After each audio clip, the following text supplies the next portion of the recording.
लेकिन वो पुत्र नहीं है, लेकिन पुत्र बन गया है। वो पुत्र नहीं है, लेकिन क्या बना है? जल्दी बोलो, पुत्र बना है। महाराज मनु को तो भगवान ने यहां तक वरदान दे दिया था। क्या? आप सरिस खोजो कहां जाई, आप सरिस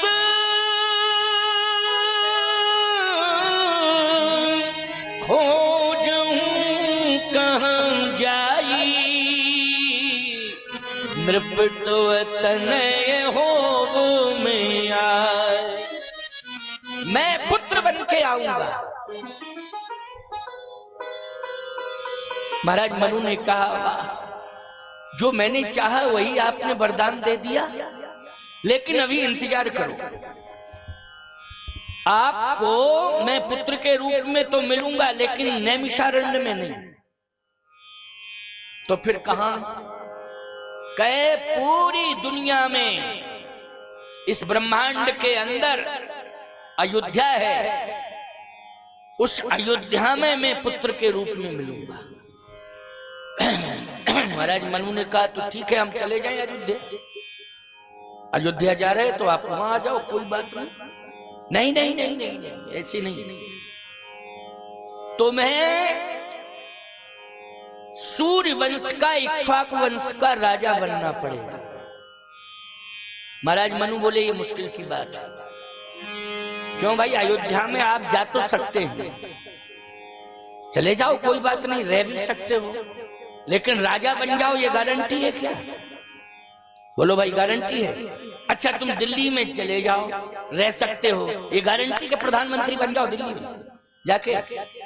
प्रधानमंत्री बनने वाला तो सिस्टम है, लेकिन दिल्ली में जाने वाला और रहने वाला कोई सिस्टम नहीं। चले जाओ, फ्लैट खरीद लो, नहीं किराए से रहना शुरू कर दो। क्यों भाई? रह सकते हो, कोई सिस्टम नहीं, सहजता है। लेकिन प्रधानमंत्री बनने में सहजता नहीं है, राष्ट्रपति बनने में सहजता नहीं है। इसके लिए आपको सिस्टम में आना पड़ेगा। तो सिस्टम क्या है? महाराज मनु बोले, सिस्टम तो ये है कि हमें अभी मरना पड़ेगा, फिर अयोध्या में सूर्यवंश रघुवंश में पैदा होना पड़ेगा, फिर हम राजकुमार बनेंगे, युवराज होंगे, फिर राजा होंगे। क्यों भाई, यही सिस्टम है कि नहीं?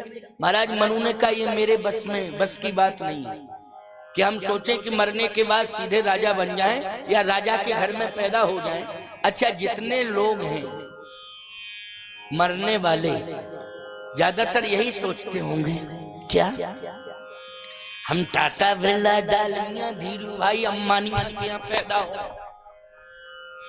बना बनाया सिस्टम अरबों खरबों का मिल जाएगा।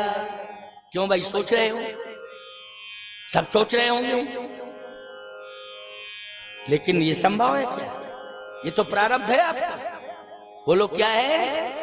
ये आपका प्रारब्ध है। कहो अगले जन्म में इंसान ना बनो, पता नहीं क्या बन जाओ, कहो लकड़बग्घा बन जाओ। भाई कर्म के अनुसार है, जैसा कर्म करोगे वैसा हो जाएगा। बोलो हो जाएगा कि नहीं? कर्म के अनुसार अच्छा कर्म करोगे तो टाटा बिरला डालमिया, आपको मैं बता रहा हूं, मेरी कलकत्ता में कथा कराई थी बिरला परिवार ने। सोने के थाल में चरण धोए थे, वो चरणोदक लिया था। अच्छा कर्म करोगे तो ये जितने भी अरबपति खरबपति उद्योगपति हैं तुम्हारी आरती करेंगे और तुम्हारे चरण धो धो करके पिएंगे। तुम जन्म की बात कर रहे हो, पैदा होने की कोई जरूरत नहीं उनके वंश में। अच्छा कर्म करोगे तुम खोजते फिरेंगे। खोजेंगे कि नहीं खोजेंगे? ये क्यों सोचते हो उनके यहाँ पैदा हो? इसलिए कर्म अच्छा करो, कर्म अच्छा करो। मैं कहता हूं, सुदामा संपत्तिवान नहीं था, लेकिन सिद्धांतवादी था, चरित्रवान था। याद रखना, भगवान ने चरण धोए हैं और चरणोदक लिया है सुदामा का।